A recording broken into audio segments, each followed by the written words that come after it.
Lai Dievs svētī cienījamie radioklausītāji, katrs, kurš klausās šobrīd un ir ieslēdzis Kristīgo radio, un arī visus tos, kuri pēc tam skatīsies šo raidījumu internetā.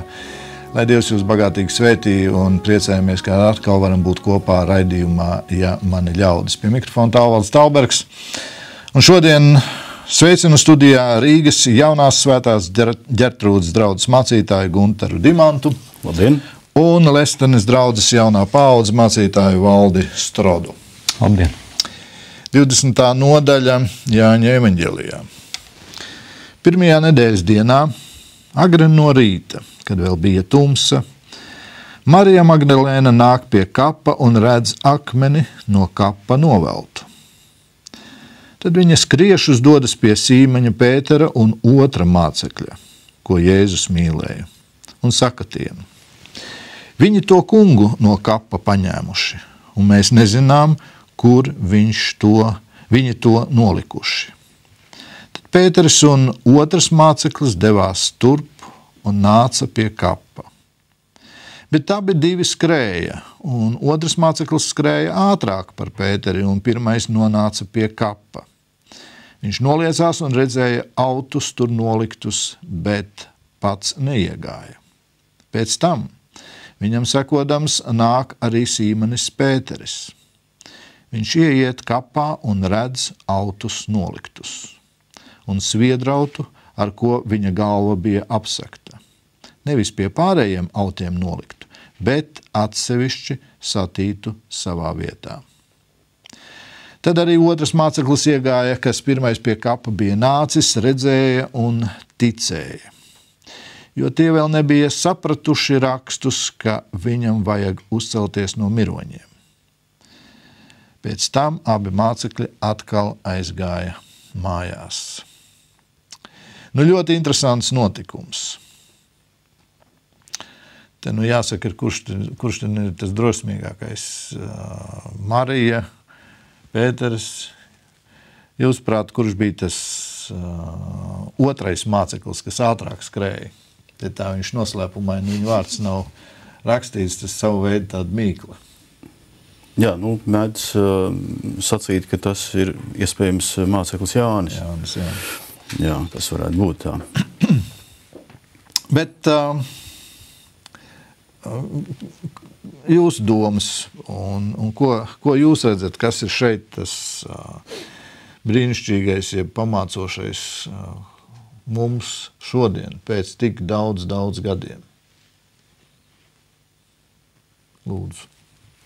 Laikam jau tā svarīgākā vēsts ir gan jau, ka šeit tomēr tā, ka tas kaps ir tukšs. Tas ir nepārprotams skaidri. Viens vēsturisks fakts, kaps ir tukšs. Visi gaidīja, acīmredzot, ka viņam bija jābūt pilnam, bet viņš ir tukšs. Kāpēc Marija Magdalēna gāja, faktiski nakts laikā, agri no rīta, kad vēl bija tums? Kāpēc viņa gāja uz turien? Kas tā bija par tradīciju?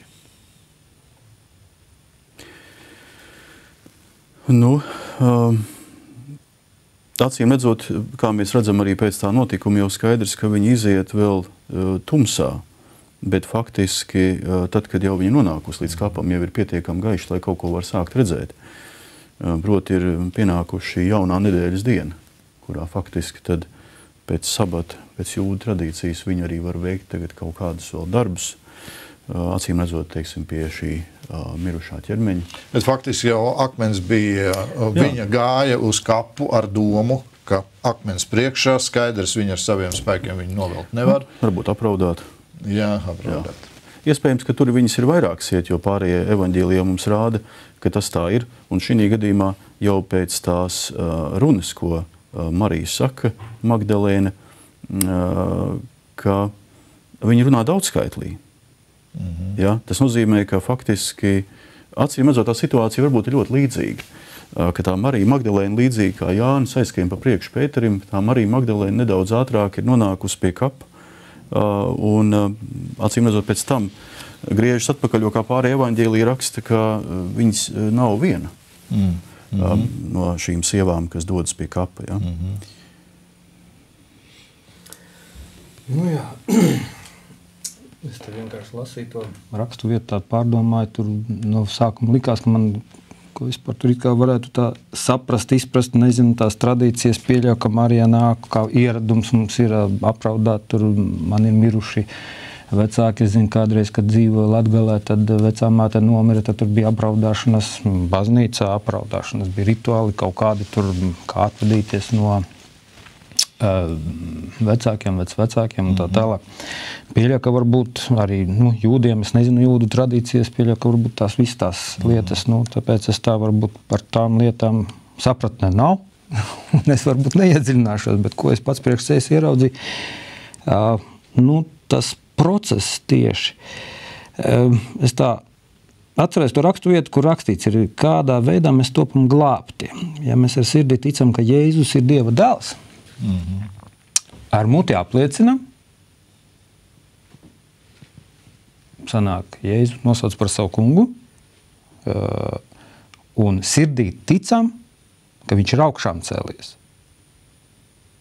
Tas dod to kaut kādu to jaunpiedzimšanas efekts, tas noslēpums jaunpiedzimšanas, par kuru mēs kristietībā vienkārši varam runāt, tad nonākt pie tās ticības. Un tad beigās tajā raksta vietā, kur rakstīts ir, dzirdēja ziņu, Marija Magdalēna atnāk, viņa nāca tam dēļ, ka bija varbūt rituāli.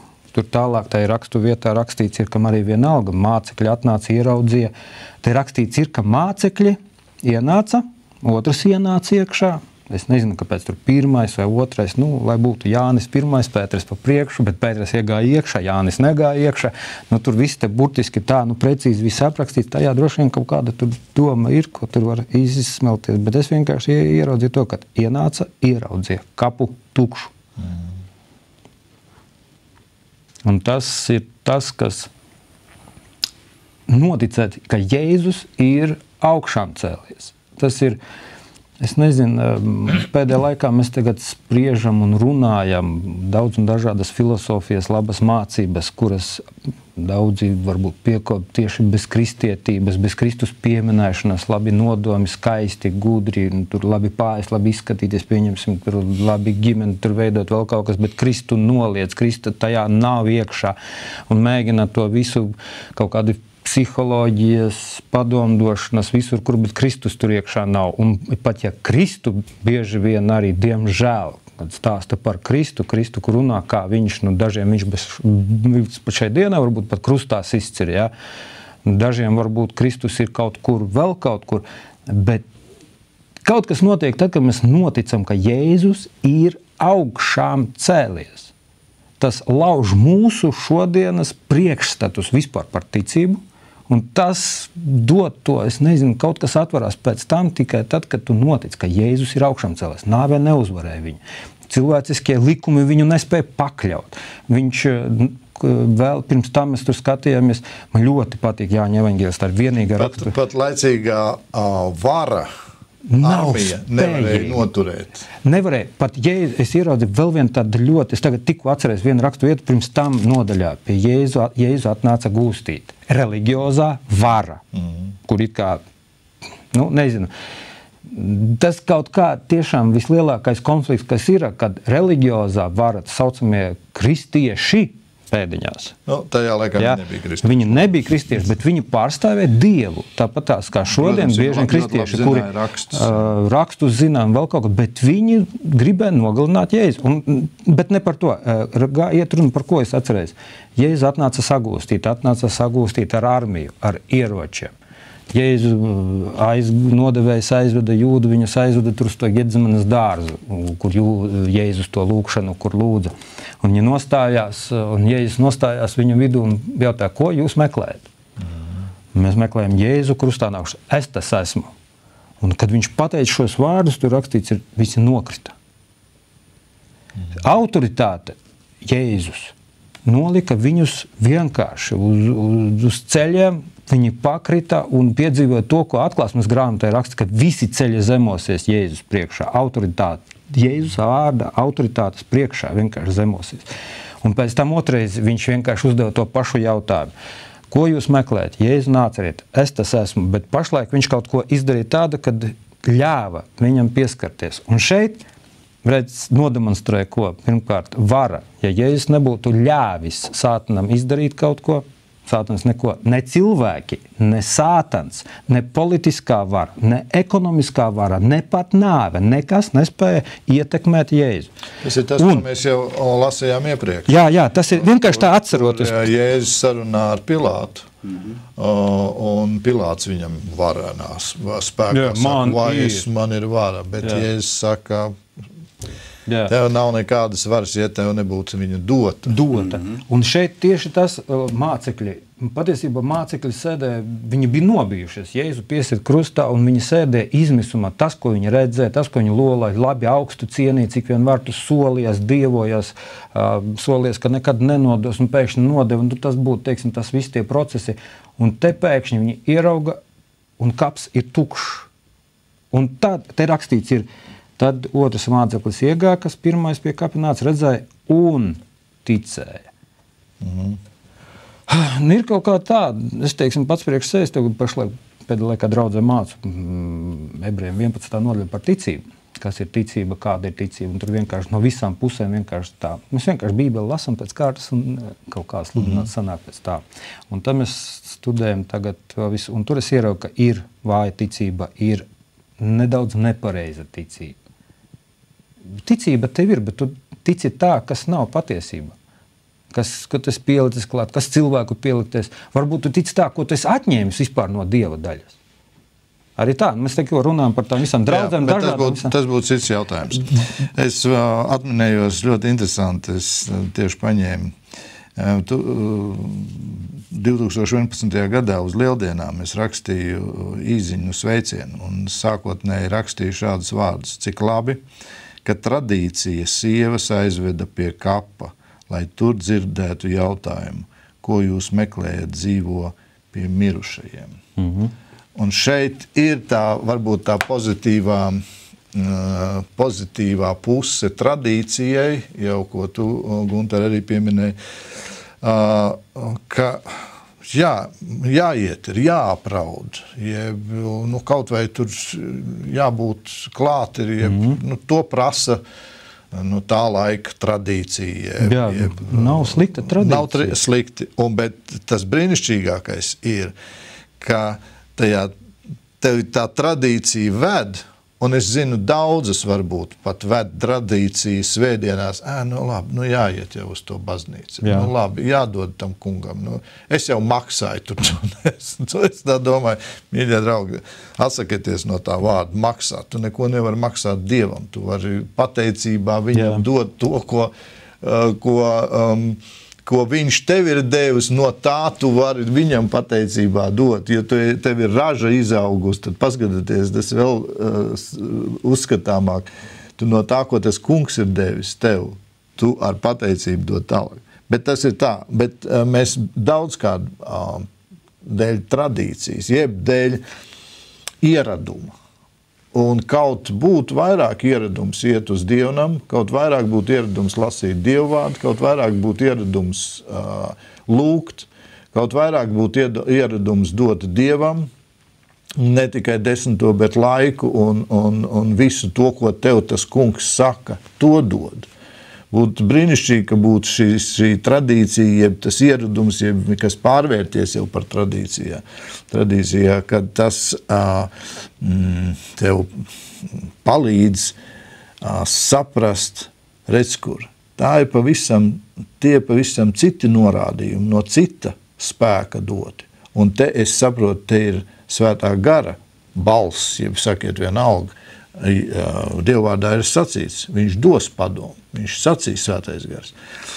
Un dzirdēt to, un tad brīnišķīgi Dievs atklājās un dod dzīvību tajā tradīcijā, jeb ienes šo dzīvo ticību Un nezinu, kā jums, brāļi, bet es atkal redzu, Pēters ir ļoti drosmīgs. Tāpatās, kā viņš, tas ir neizmainām līdz kapa malā. Tas ir cilvēka īpatnība tāda. Cilvēka raksturs. Jā, nu raksturs.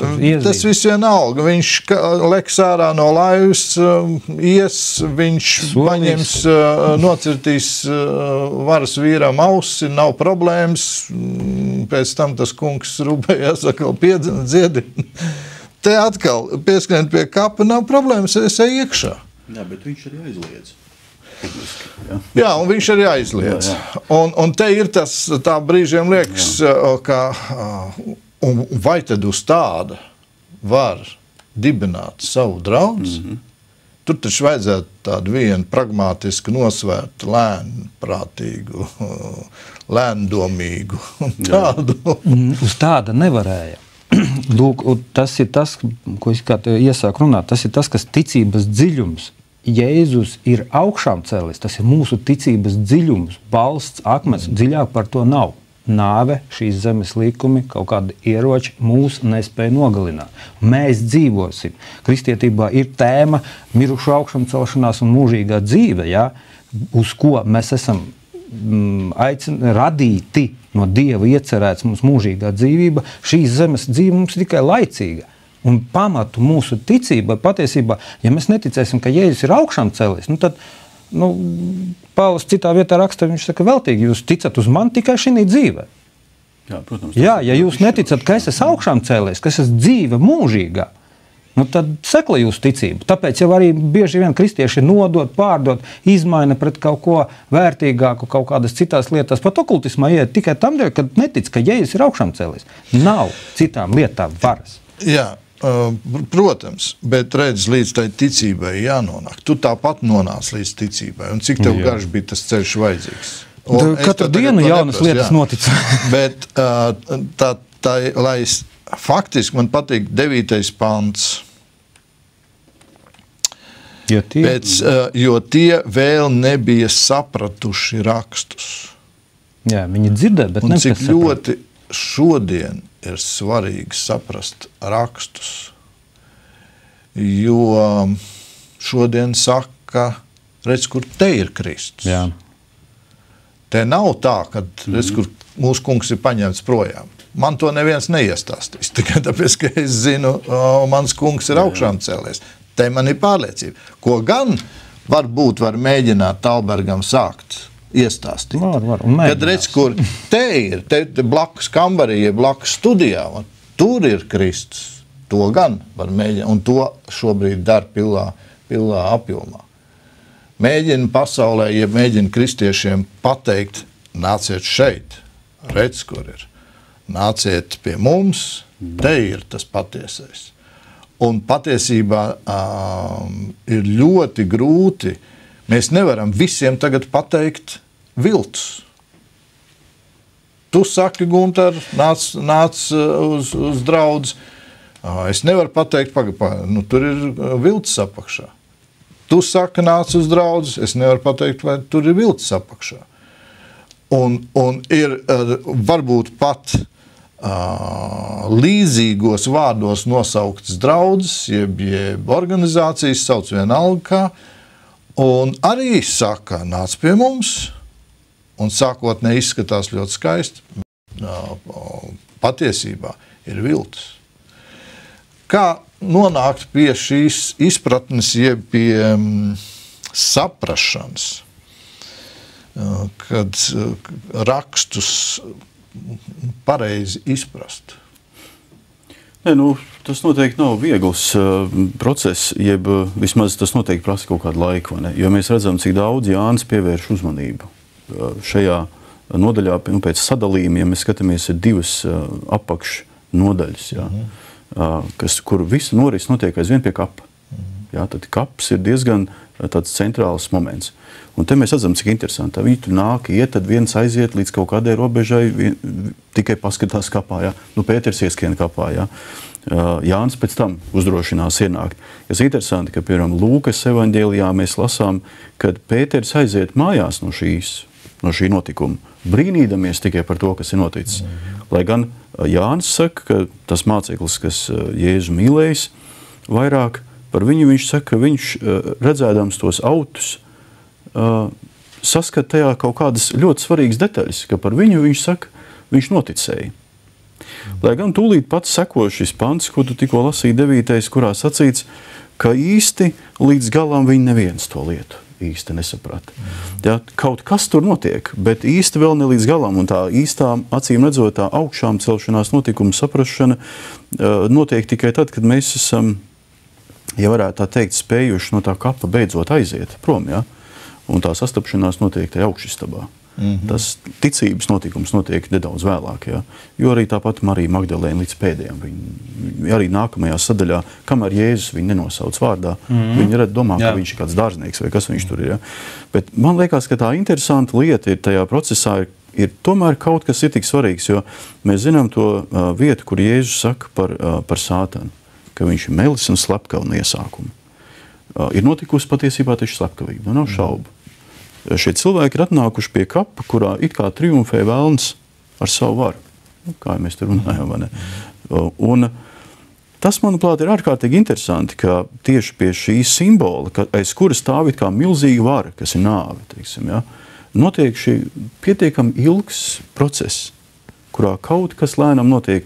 Acīm redzot, tā patiesā noticēšana sākas tajā brīdī, kad mēs kaut kā iemācamies nošķirt, atrast, kas ir tas lielais šķirklis, kas nošķir velna valstību un viņa darbu, mēs tā teikt, no tā, kas ir Dieva darbs. Jā, tā, man liekas, tur ir tāds moments ļoti būtisks. Kā rast šo saprašanu par rakstiem? Par rakstiem? Lasīt rakstus? Daudz tiek lasīts un vienalga tā saprašana. Jā, piekrītu. Lai nonāk pie ticības. Man Dievs žēlastību devis tāda, ka es Kandavā tehnikumā, tur alfas kursā, gatavoju tādas semināras, lekcijas. Bija nesen pāris nedēļas atpakaļ tēma par to, kā būt pārliecinātam par savu ticību. Un tas ir, principā, sinonīms jautājums. Un man vienkārši tā ienāca prātā, vienkārši pārbaudīšu, kāda ir mūsu ticība, kā mēs ticam. Ļoti vienkārši tādu darbību izdarīja tā. Es nopirku gardumus dažādus. Plus mīnus tur piemetu, cik daudz tur var uz kaut ko, jā. Nopirku, iedevu vienam uzticīgam cilvēkam, dežurantei, lai viņa un noliku tādu noteikumu. Ik viens, kas atnāks un pateiks, ka viņš ir no alfas kursa, varēs izvēlēties sev vienu priekšmetu. To vienu bombongu. Jā, bombongu, vienalga kaut ko sauciet. Un es vienkārši tagad iesāku to semināru, iepazinās vēl kaut kas un izteicu tādu frāzi. Ik viens, kas aizies tagad pie komendantes, es liku manīt saprast vārdu. Kas aizies pie komendantes, pateiks, ka viņš ir no alfas kursa, viņš varēs izvēlēties vienu bombongu. Visi sēdēja. Un neviens neizkustējās no vietas. Un tu varbūt nepateici tūlīt un tagad. Un tev vajadzīgs ņemt piemēru no pasaules kā reklāmās. Zvani tūlīt. Bet mēs neesam pasauli. Pagaid, bet ko tu esi saicinājis? No pasaules alfas kursos jau neiet kristieši. Kristieši un arī pirmoreiz bija atnākuši kristieši.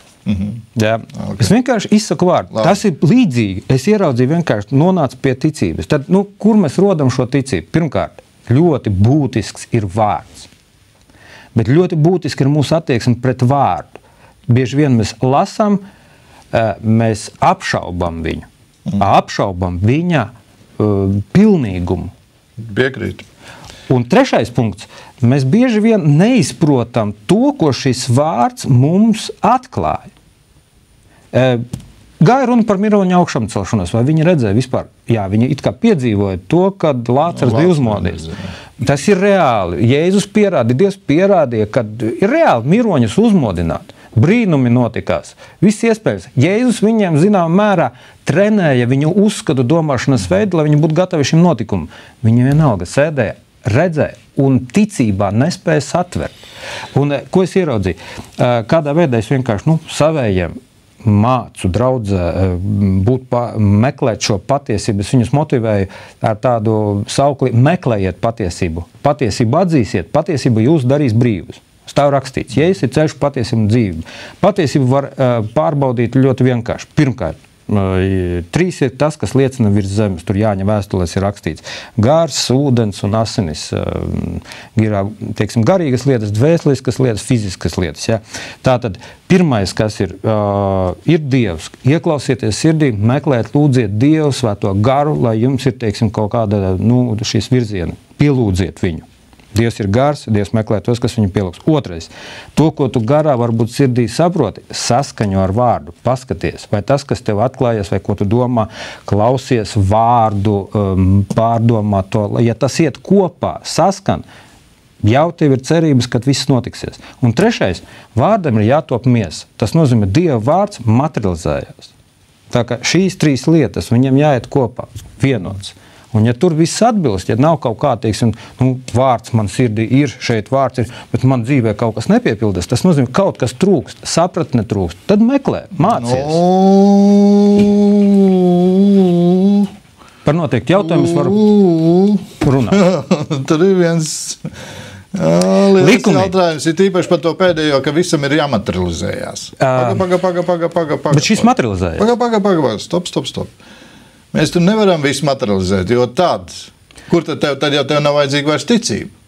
Bet ticība, ticība. Ticība jau tev ir līdz pēdējām brīdim, ko apostols Pāvils saka, tad, kad mēs nonāksim skatīšanā. Tad, viss tas ir glābšanā, piekrītu. Tad viss savā veidā materializēsies. Tad mēs vairs neredzēsim kā spogulī, jeb kā miglā, jeb vienalga ticībā. Piekrītu. Viņš materializēsies, es redzēšu savu brīnišķīgo mājoklīt, ko tas kungs ir sagatavojis, un zelta ielas, un vispār, un galvenais tā kunga godība. Piekrītu, bet tā ir garīgā pasaule. Tas ir būs. Cerībā mēs esam glābti. Un šeit jau mēs varam nonākt, bet tā ir cita diskusija. Jo ar materializēšanu viss, tagad, ko es esmu iedomājies, un tas, kas man grib, aiziet grāvis. Bet tā ir cita diskusija. Ko tu saki par šādu variantu? Jā, tas ir no kaut kurienes laikam aizgūts, un tāpēc es izraisu drusku tādu, jo ir kas runā par to, ka vajag vizualizēt lietas, materializēt lietas, vajag. Bet stop. Nē. Es tikai vienkārši tādu mazu komentu par to, varbūt, kāpēc es izraisu tādas, man jau gribētu sacīt tā, ka redz, te jau interesanti ir, te vienā brīdī, tas nedaudz jau gan tālāk ir tas brīdis, kad Jēzus saka Marijai Magdalēnai, lai viņa neaizskar viņu. Ja? Un mēs jau arī vēlāk tūlīt pat arī redzam, ka Jēzus ir tas, kas saka, ka mēs esam svētīgi tai ticībā, kurai nevajag vairs redzēt ne tukšu kapu, ne tukšus autus, nedz pieskarties viņam.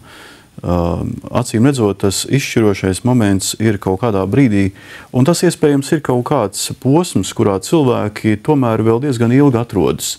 Gan šī kapa fonā, gan tos autus viņiem vajag redzēt, gan pieskarties vēl ir vajadzīgi kaut kādi šie taustāmi, uzskatāmas lietas. Līdz kamēr ir tas brīdis, kad cilvēks ierauga, ka mēs pat varētu teikt tā, ka netik izšķiroši ir jautājums pieskarties Jēzum, es domāju, tā fiziski. Bet ka daudz svarīgāk ir ieraudzīt, kas ir tas, ko Jēzus mums ir atklājis, uz ko viņš norāda, kas viņš ir savā tie augstākajā būtībā, un ka mana ticība beigās ir pievērsta trīsvienīgajam Dievam, ka tur jau sakņojās tā patiesība, par to, kas es esmu, kāda ir šī pasaule, kas ir Dievs un ko vērta ir mana ticība. Kaut kādā brīdī tas tomēr mūs tā kā drusku ved ārā, mēs redzam aizvien tālāk un tālāk, vai ne? Nevēl ir rakstīts, ka šie vārdi ir rakstīti, lai mēs nākuši pie ticības. Ticība rodās. Reku, šī pantā pat, jo te vēl nebija sapratuši rakstus. Ticība rodās no vārda saprašanas. Un šī vārda piepildīšanās viņos radīja līdz galam noticēt. Pēc tam Toms, viņš līdz galam neticēja. Viņš nebija blakus, kad bija mācekļi, viņš bija neticīgais Toms. Ja? Un Jēzus viņam parādījās, raugi, ieliec pirkstus manos rokās, patausti. Zināmā mērā tad mums arī vajag kādu vārda piepildījumu materializēt. Nevajag pēc tā dzīties. Dievs pats to pagādās katram. Tas nav svarīgākais, tur man tagad tūlīt materializēt kaut ko, ja? Tas nav, teiksim, tas ir okultismu paraksē, ja? Teiksim, viņi tur brīnumus dara un tā tālāk, un daudzi caur to notiek. Bet, principā, arī Dievs dara darbus. Absolūti darbos ir rakstīts arī, nu, ja jūs neticiet maniem vārdiem, nu, lūkoties, ko es daru. Darbus, nu jā, reāli. Tas ir kaut kas pavisam cits. Bet tas ir ļoti pareizi. Tas ir ļoti pareizi. Liecība garā, liecība vārdā un darbi. Jā. Reāli piepildās. Jā, mēs jau nekādā veidā to nemēģinām noliegt. Tas rada ticību. Nu, jautājums bija par to, kā es varu būt pārliecināts par savu ticību. Es piekrītu, ka šeit ir arī nianse, kura noved nost nedaudz, ja, un kur var aiziet maldos, lielos. Ja, pie tam ļoti slīpētos. Ir laiks, kurā cilvēkam to visu vajag. Un tāpēc vajag, katram ka mēs kādam cilvēkam aizrādītu un teikt, klausies, nu kas tā tev par ticību? Ja? Bet kur ir vesels notikums? Jā. Ir notikums. Viņi iet cauri, te ir vesels process, ne, kaut kāds. Man patīk tavs piemērs, ko tu Valdi sacīja par to apsolīja bombongus, ja vienalga un aiziet tūlīt un tā. Man vajadzēja 7 reizes lekcijas gaitā atgādināt un tad uzspiest vienam, lai aiziet un reāli pārbauda, vai mani vārdi tas, un tu vienkārši to ticības atver, ticību pamudināt, un viņi reāli to var piedzīvot. Bet tas nav pret tevi, man to klausoties. Zini, pirmais, par ko gan man ir jādomā, un tas, paldies tev par šo piemēru, jo es uzreiz ņemu mācību pats priekš sevis. Tas nav par kritiku par tevi, Valdi. Konkrētajā šajā piemērā par tavu piedāvājumu, ka jūs varat noiet lejā pie dežurants un saņemt balvu. Ir tas, ka cik es skaidri pasaku šo vēsti. Jo tajā ir kaut kas. Tur ir ļoti šodien mums nepatīk, jeb Sātans dara visu, lai mēs skaidri nepateiktu vēsti. Es to zinu pie sevis. Šeit radio es vadu raidījumu, un jūs domājat, ka šeit viņš neienāk, viņš čukst, nesaka to, nerunā par to. Kaut gan Dieva gars saka, runā, Dieva vārds, redz, kur es izlasu. Nē, nevajag. Tagad izcelsies strīdi. Kāpēc tev to? Un es kaut kādā veidā toleranti piebremzēju. Jeb nepasaku tik skaidri, kā tas būtu vajadzīgs. Visos jautājumos, draugi miļie. Ja mēs runājam par ticību, sāksim ar ticību. Faktiski, ko mēs darām? Mēs ticību mēģinam visādā veidā izpušķot, nāc pie Dieva, un tad tev viss atrisināsies, un tev būs uzreiz zelta kalni. Faktiski jau tas tā ir, bet no otras puses tev viss apgriezīsies kājām gaisā. Un mēs nesakam skaidru, seko man, un tev būs grūtības. Un tev būs pat vajāšanas, un tev būs jāņem savs krusts, ko kamēr tu staigāji bez Kristus, tev nekāda krusta nebija, jo Sātans neuzliek krustu. Kā tu nāc pie Kristus, tā tev uzreiz ir krusts, un ņem savu krustu, un staigā man pakaļ. Tur ir visi nākošie apsolījumi. Tu varēsi staigāt man, un es tev došu spēku. Met savu nastu uz mani. Nenes pats sev. Tur ir enti apsolījumi, brīnišķīgi.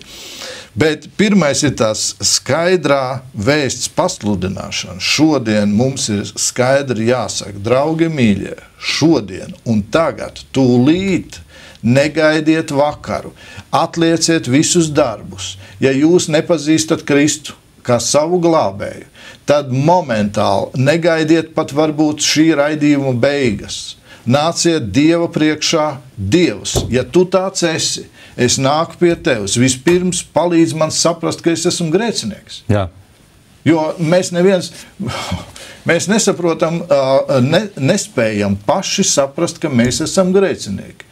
Un ja mēs neesam nākuši pie Kristus krusta, neesam tur pazemojušies un neesam lūguši, Dievs piedod mans grēks Jēzus Kristus vārdā, tur nekas tālāk nebīdās. Mēs varam lasīt rakstus uz priekšu, uz atpakaļ, mēs varam staigāt pa semināriem, mēs varam staigāt par atbrīvošanas semināriem un terapijas kabinetiem un semināriem. Tur tur nekas nenostrādā. Es vienkārši šeit ar tam bombonkam līdzību ļoti. Es vienkārši, cik vien var vienkāršā veidā to ticības principu, tāpatās kā šī vēsts. Tev ir jāiet atgriezties no grēkiem. Jā. Jēzus taču... Bet tev ir jātic tam. Jā. Jāsatver vārds. Pareizi, bet tas pirmais, ko es redzu, tā ir atbildība uz mani, tā ir atbildība uz tevi, Gunter, uz mums katru, kam faktiski jau uz visiem tā ir atbildība. Arī viens vienkāršs liecinieks, viņš nevar tur muļļāt kaut ko. Zini, pamēģini ticēt Dievam kaut ko. Kas tā pa liecību? Tev ir jābūt skaidram, vai jā, tu esi vai tu neesi. Un tad tālākais Dievs dara. Bet ir ļoti interesanti, kad faktiski šī rakstvieta man ļoti, ļoti patīk. Kā tā atspoguļo. Tad, kad jau mēs esam jau izredzēti, jau atnākuši pie Kristus, tad ļoti bieži mēs nodarbojamies ar līķautiem. Krāmējamies, ejam iekšā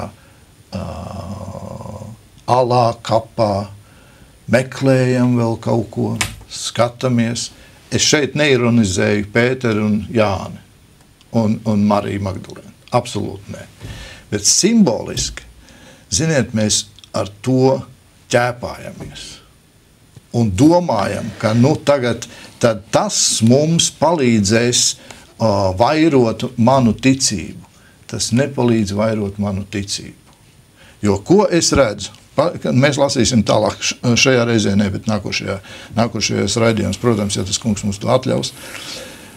Vienīgi tad, kad notiek pirmais šī sastapšanās pie krusta ar Kristu, tad, kad jau Gunter tu pieminēji, nāk augštelpā, augšistabā, tas kungs parādījās.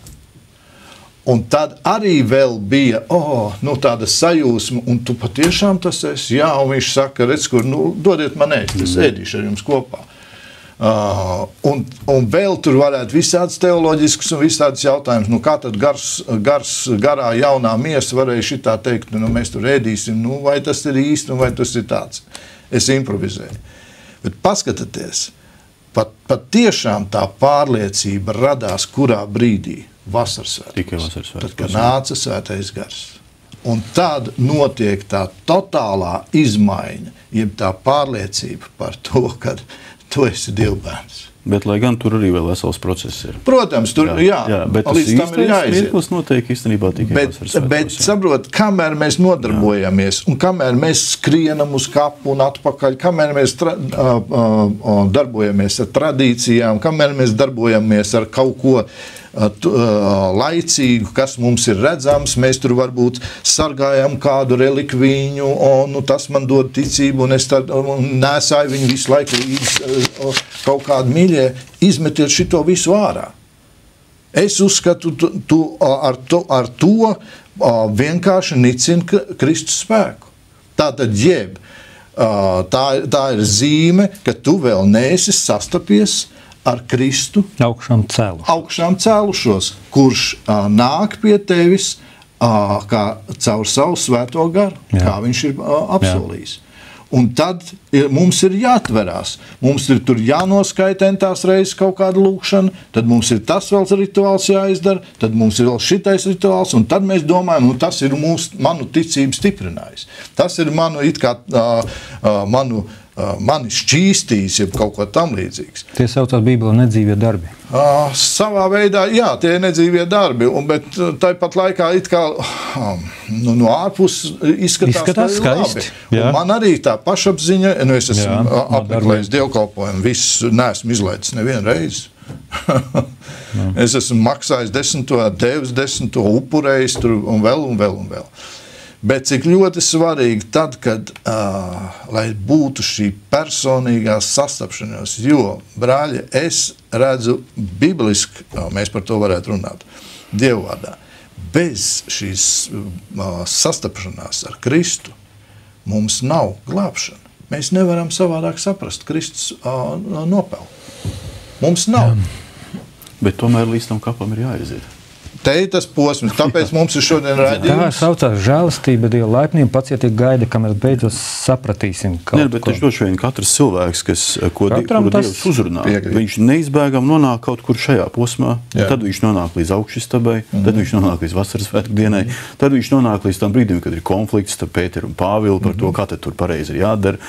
Acīm redzot, tad tomēr tas saka tā, ka īstenībā mēs it kā arī nevaram neko mākslīgi izdarīt, un nebūtu pareizi uz kādu cilvēku izdarīt mākslīgu spiedienu, jo Jēzus jau šeit arī neko šajā notikumā it kā, nav tā, ka... Un tad Jēzus redzēja, kā tad tā, tagad vajadzēja jau noticēt. Tad sūtīšu viņiem pakaļ tagad, ēzeli, lai tas viņus uzrunā kāds vecajā darībā. Vecā darībā ir rakstīts, ka ēzelim vajadzēja ierunāties, lai viņš tur noticētu. Bet Jēzus pacietīgi gaida uz to. Labi, nedaudz gribēju tālim tā kā iebilst nedaudz. Jā, es piekrītu, mums ir jābūt, jāskatās, ko mēs kādu vēsti nesam. Bet tāpat laikā Jēzus, es domāju, nesa vispilnīgāko vēsti. 3,5 gadi mācekļi staigā un vēl joprojām neticēja. Jā, zināmā mērā. Es tev piekrītu, jā, bet tāpat laikā paskaties. Es tagad nenoveļu atbildību no mums mācītājiem. Jā. Bet tas nav nepareizi, tas, jā, tu saki. Bet tāpat laikā salīdzini to bagāžu, jeb to, kas tev ir redz, kur viņa vārdā rakstīts, un kas tajā laikā Jēzus mācekļiem bija. Tur bija tikai apsolījums, ka nāks, pravietojums, ka nāks Mesija. Mums ir žēlastība lielāka. Tur tā lieta. Un kāpēc jau? Un tad padomāsim par to, ja es kā mācītājs, jeb kā raidījuma veidotājs, jeb visvienalga kā Kristus liecinieks, nespēju skaidri pateikt vēstu, tad tas nozīmē, ka es neesmu, ka es esmu vēl kaut kur pie līķautiem krāmējos. Jeb varbūt augšistabā sēž skeptiski. Jā. Sēž skeptiski, bet skeptiski. Vēl viena, mēs tagad pasauli pielīdzinām, kādā veidā Sātans savas lietas reklamē, un kādā veidā mēs esam aicināti, mums būtu jāreklamē. Bieži vien tiešām Sātans mums to mutī bāž ciet, mēlē neskaidrus vārdus ir un tā tālāk, bet viņš savu vēsti ļoti spilgti un cenšas tikai precīzi, glaimojoši tā ieslidināt iekšā, un cilvēki tāpēc bieži vien uzticās. Par to runāju, par to pašais, te atgriežos pie savām bombonkām. Vārdus izteicu skaidrus un runāju, tā kā es saprotu Dievu runājumu. Dievs runā mierā, neuzbāzīgi, viņš nespiež nevienam neko mums darīt, viņš aicina, es klāvēju. Jā. Ielaidiet. Jā. Dzirdat? Un tas ir noticiet. Vēl viens, pat man nāca, kad tu vēlreiz stāv par savām bombongām, tad man nāk atmiņā, nāk prātā cits, tas vēl liecina par ko pēdējā laikā sirds tiks nocietināts, ja viņas būs kļuvušas cietas, ka viņas nespēja dzirdēt. Tu varēsi viņam teikt, redz, kur ir glābšana. Nāc, vai tas šodien mēs nesakam, glābšana, redz, kur nāc pie Kristus, kur ciets ir tā, ir nocietināts, ka nevajag. Paldies, brāļi, jums ļoti brīnišķīgi ar jums runāt, un vēl jau vairāk, cik brīnišķīgi, ka mēs varam nešķiest laiku faktiski neauglīgām sarunām, bet ka tās stiprina ticību. Paldies, Valde, tev, lai Dievs svētī tev un tavu draudzi. Paldies, Guntar, tev. Gribu tev teikt ļoti lielu paldies. Pat svētdienu tev bija brīnišķīga svētruna. Jā, paldies Dievam. Svētī, cienījamie radioklausītāji, es pat gribētu teikt tie, kuri pēc tradīcijas kaut kur ir pārtraukuši un vairs neiet nekur, tad aiziet uz Jauno Ģertrūdas baznīcu, svētā, es aizmirstu to svēto pieteikt, bet vienalga Jauno Ģertrūdas baznīcu, kur ir mācītājs Gundars Dimants un vēsts. Es nezinu, tu katru svētdienu tik brīnišķīgi runā? Es pašam jau grūti novērtēt. Ja no Dieva vadības, tad vienmēr tas tā ir. Lai Dievs tev bagātīgi svētī. Paldies. Cienījamie radioklausītāji, šis bija raidījums, ja mani ļaudis. Lasīsim un domāsim arī nākošajā nedēļā, ja tas kungs mums to atļaus. Tiksimies, visu labu.